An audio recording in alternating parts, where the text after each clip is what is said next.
Welcome back to the Lady K podcast. I'm Katy McKinney, the founder and head of school for Lafayette Academy, a classical school. And today we're going to talk a little bit more about history. We're going to take a deeper dive and talk about what we're actually learning in history.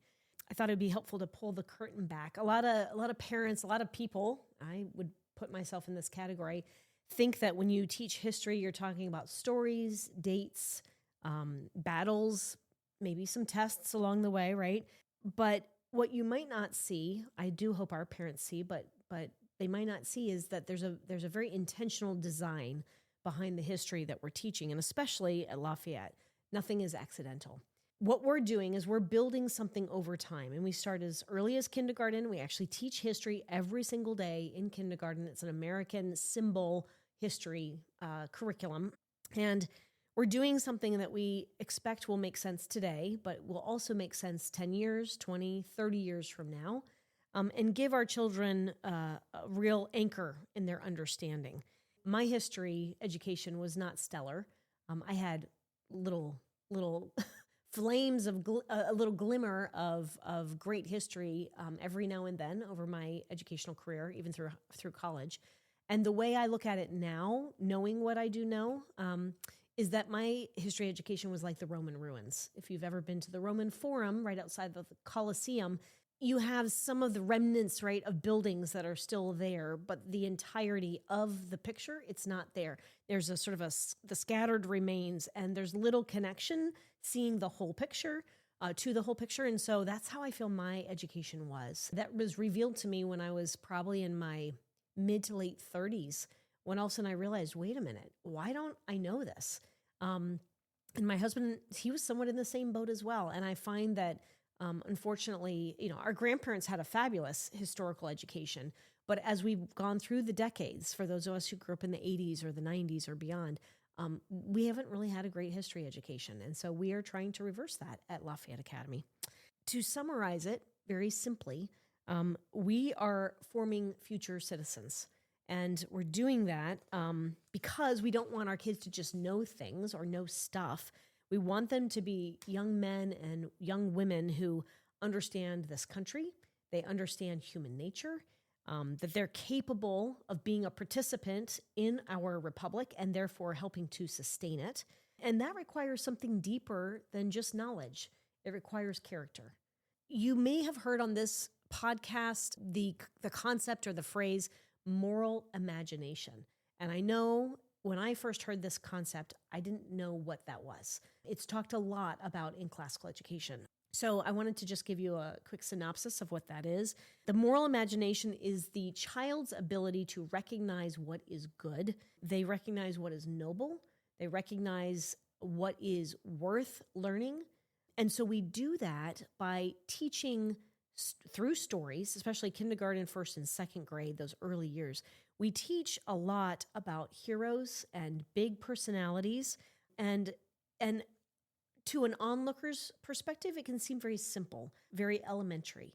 But as we get down to it, the children learn through that process what is good and what is worth becoming. And I will tell you that even as an adult, when I was homeschooling, through those early discovery years of classical education, we had read a story about Lafayette.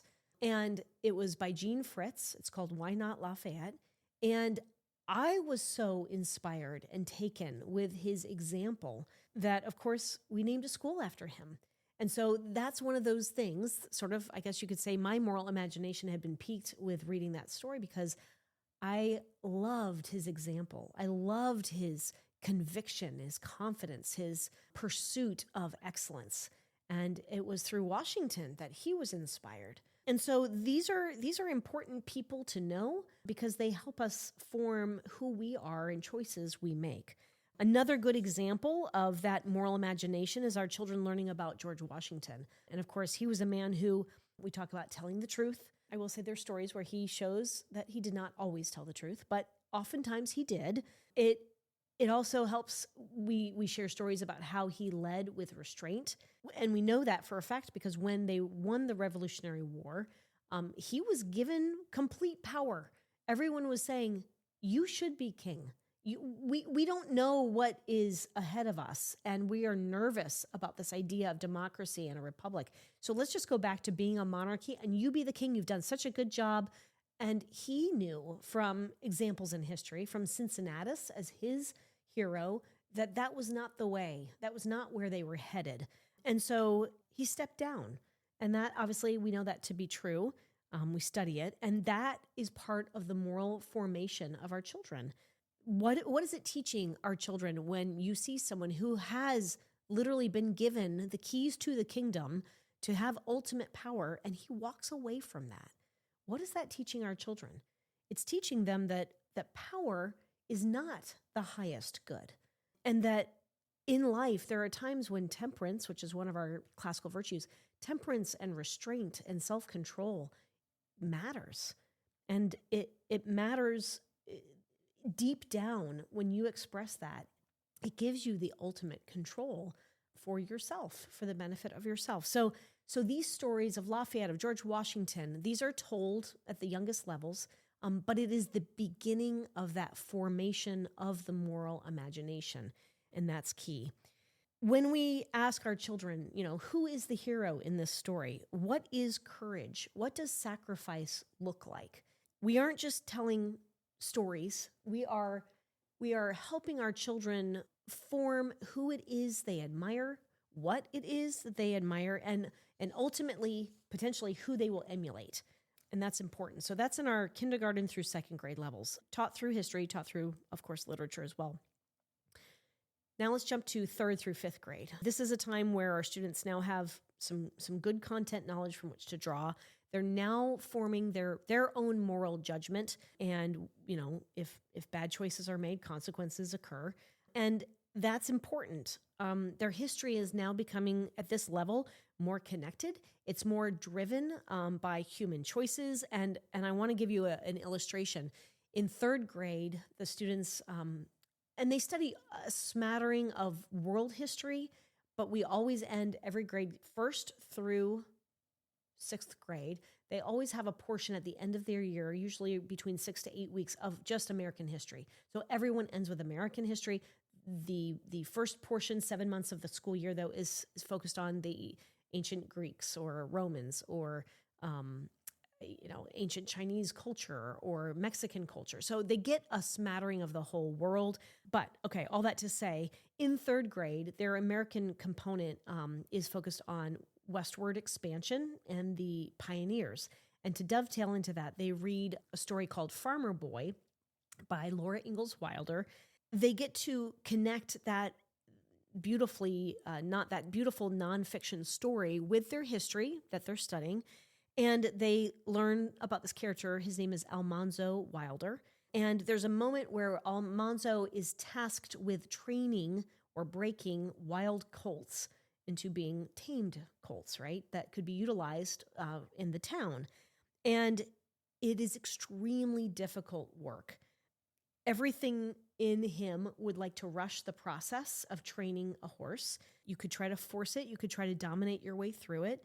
But Almanzo shows us through his example, he does not. He does the opposite. He's extremely patient. He's very controlled. He's very consistent. He's very disciplined. It's effective. It has a great reward because he does end up training and beautifully enhancing these colts so that they can be utilized in the highest and best use for him and for his family. But it illustrates for our students the benefits of self-control and of patience and temperance. And it's an example of leadership. It's on a small scale, but it is still the principles of leadership. And so again, through history, they are learning more about this idea of character. So zoom out, and you now think about these pioneers and these incredible men and women who are charting new pathways throughout the United States at that time. And they too are demonstrating incredible resilience and endurance and courage and the ability to sacrifice for, sacrificing comfort for hopefully a positive reward at the end. It's exactly what Almanzo did with the colts. The success and obviously sometimes the failures of these communities depended on character. There's another incredible story. I don't want to go too long on stories, but they're also good. Again, Almanzo, he ends up, the brief story is that during the long winter, another one of the books from Laura Ingalls Wilder, there's a winter, crazy intense winter, where the town almost runs out of food. And Almanzo and another gentleman, and they were like 18, 19 years old, literally sacrificed their lives, the potential of their lives sacrifice the potential of losing their lives to go over about 20 miles away to go get grain or wheat for the town. And the snow, just to give you a quick context, the snow is roughly 15 feet deep. The coldness that year, they say it was roughly 30 degrees below zero, like all the time. These people did not have North Face jackets. They did not have UGG boots. And they sacrificed everything for themselves, but also, more importantly, for the town. And through that sacrificial act, we know this is obviously part of history. Our children are inspired, and they see these characters doing really, really hard things and coming out better for it. Obviously, books worth reading. And again, it's showing our children these are things worthy to emulate, being so full of courage. So our students begin to see people who have this beautiful discipline. We also juxtapose that with characters in history who don't have discipline, who make poor decisions and act selfishly. And obviously there are consequences for that, and sometimes life-changing consequences. And I will say this was kind of a neat thing too. I'm teaching writing to third graders and to fourth graders, and we are reading a book on Benjamin Franklin. And there's a powerful moment where Benjamin Franklin, we were just reading this actually the other day, where he's about 10 years old and he's a great swimmer, and he's out swimming with his other boys. And there's this ship captain who comes over, he's watching them, and he comes over and he notices that Benjamin is a great swimmer, and he says, you're one of the finest swimmers I've ever seen. And would you come aboard and would you teach my men how to swim? And in fact, I would even, pay you to show, because back then, I guess that was, something special, but he had fancy strokes, and I could have you swim and show your strokes to the king and the queen, and you could get paid for this. And anyway, long story short, the boys who were with Benjamin realized that this character, this ship captain, had nefarious intent. And they quickly ran and told Josiah Franklin, Benjamin's father, that this was happening. And indeed, Benjamin was basically getting lured through flattery onto the ship, and they would steal little children, and they would never return. And unfortunately, this happened to Benjamin's brother. His name is also Josiah Jr., and the family never heard from him again. Anyway, I finished this story, and you can see right away there. And the end result is the father came back. He ended up punching the captain, knocking him out, rescuing Benjamin, and Benjamin being overjoyed because he recognized that this was turning into a bad situation. Thanked his father profusely, and they went on their way. All that to say, I finished that story, and the kids were like, first off, who would do this? Why would they do this? And so we had a little bit of a conversation about that. And then sparks the justice in these kids. And one of them says, Mrs. McKinney, if that ever happened to my brother, I would hide in the bushes and I would attack that captain, and I would rescue my brother and I would free him. And there was such conviction. Then another student said, you know what? If someone tried to do that to me and I was going to be a slave, I would rather die than be a slave. And he said it with that much conviction. He's third grade. Now, how in the world and why does a third grader, 9 and 10 years old, how do they even know that that is the right thing to do? It's because they have a very strong moral sense of imagination, and they understand what is good, what is worthy, and what is the right thing to do in those moments. That is why we teach history, because it's formulating man. All right, let's get to a deeper point.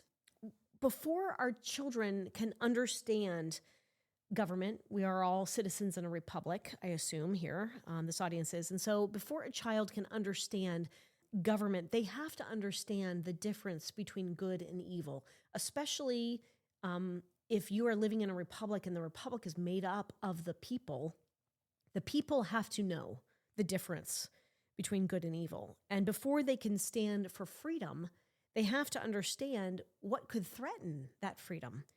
The story I just shared with you about kidnapping maybe is not so much about kidnapping as it is about the misuse of power or the misuse of persuasion. In this case, there was flattery involved. And so the students started to understand that, oh, flattery could be misused. This story was about the potential of the loss of freedom and the need for moral courage by the boys, by the father. And what we saw in the response to these children was the act of courage, a love of freedom, a love of justice, and a rejection of evil at any cost. And the one who said, I would rather die than be a slave. It's probably not a surprise that his dad is a military man, and that's what his dad has done. He has seen that example. So it's just a beautiful thing to see. So going back to this idea, before a child can understand our government, before they can understand liberty, they first have to learn to love what is good. And they have to recognize when something is not good. So let's jump now to 6th and 7th grade. 6th, 7th, and 8th. This is a time for us in our history where we're talking about civic formation. And we do this with our middle schoolers, and we make it explicit. In 7th and 8th grade, they study only American history, from the Pilgrims to the Civil War, first year, second year, Civil War to present day. And they're talking about the American founding, the Constitution, and this idea of a republic that works only if the people can govern themselves. Quick example here, which would come up in their history, is maybe many of you know Benedict Arnold. He was at the start of the American Revolution. He was a very courageous hero that everyone revered. He fought bravely at the Battle of Saratoga, and he played a key role in the American victory there. He was known for great leadership and boldness, and at that point, he was willing to risk his life for that. So that's great if the story ended there. But something started to change, and he began to be resentful. He began to become bitter. The Congress was not appreciating him as much. At that time, he was also facing some financial challenges, and he was not getting the credit he thought he deserved. And so there was a sense of resentment that was beginning to master him. He was not either wasn't aware or he didn't decide to arrest that. And so in the end, he decided to betray his country. And he, in the end, handed over West Point to the British. For him, it was a moment of, it was a decision. It was a choice. And as we talk about it, it was, unfortunately, at that point, it was part of his character. And that's why he followed through on it. And so eventually, he did flee. He tried to escape. But in the end, he lost everything that mattered. He ended up, the Americans obviously did not trust him. The British did not trust him. And that was unfortunate. So in that example, we're sharing with students that while you can be talented and you could be skilled and you could be very intelligent, you can still be dangerous. If you don't have the right character, that can be a big problem. And that is actually, frankly, one of the reasons why I wanted to marry as closely as possible an excellent education with excellent character. Lots of schools out there are potentially, they have good academics, great academics even. But if you're not forming and nurturing excellent character, you're not doing anyone a service. We have plenty of people in history. Benedict Arnold's a good example. Hitler, Stalin, who were, I would say, fairly intelligent, creative, innovative people, but they didn't have the character to align with that excellence and therefore ended up taking, a wrong turn. And we know them, obviously. We study them in history and we use them as examples. The example, on the other side in our middle school, contrast that with a gentleman named Henry Knox. Some of you might know him. He was not flashy. He was not seeking glory, but he was tapped on the shoulder, or maybe I believe he mostly raised his hand. They needed cannons from Fort Ticonderoga to be carried hundreds of miles, and no less in the winter, back to Massachusetts, back to Boston, so that they could stand down the British. And that story in and of itself is phenomenal. But it's interesting because you juxtapose these two men, same time in history, similar backgrounds, but different characters. And because of those different characters, different outcomes. So Benedict Arnold did not wake up one day and decide that he was going to betray his country. It was just this slow disintegration of his character. And I think important for us to share with our students that his pride and his desire to be recognized is what was really his downfall. But the Benjamin Franklin story, obviously, he had the character. He was a little confused or a little persuaded by flattery, but in the end, he was righted, and he obviously was saved. In the end, our citizens, we want them to be able to restrain themselves. That is a requirement in a republic. We want them to prioritize the common good, and we want them to be clear about the difference between right and wrong, good and bad, good and evil. Otherwise, our entire structure for our country ends up collapsing. So this is why at Lafayette we care so much about character. Character is not separate from your citizenship. If anything, it's the absolute center of it. And that's important. Aristotle tells us that man is a political animal. And to our sense today, we might think, oh, that sounds a little odd. What he meant was that we are made to live in a community. And when we live in a community, it depends on the virtue of the people of that community. Obviously, we depend on each other to tell the truth. We depend on one another to keep our commitments, to act with courage when things are not right, when they're not principled, when they're not for the good. We depend on each other to restrain ourselves for good. And that doesn't come from nowhere. It's formed through examples in history. And those principles that we see lived out in history by those who do the right thing, those are the best practices because they've gotten the best results. And so we want to teach our children that information. We want them to know it. We teach it slowly. We teach it intentionally. And it's a huge important piece. I would say between reading and writing, history is right up there with making sure that we take the time with intentionality, with consistency, to make sure that we're holding the line and showing that this is an important piece. It's something we're building, and it takes years to build that out. So when your child is studying history, especially at Lafayette, yes, they are learning dates, they are learning events, they are learning battles and information. But I would say more importantly, they're learning what is important to admire. They're learning how to judge and how to discern and know what is good and know what is evil, and that they are responsible in the end as they grow. They are responsible. This historic or this American experiment, it is a blueprint, but it pulls on millennia of history to show us that this design works, and it works well. So we're just not educating students. We are forming citizens. In the end, that is worthy, and this country, this idea, it's worth preserving. So thank you for joining us. And if you found this helpful, feel free to share. See you on the next episode of a Lady K podcast.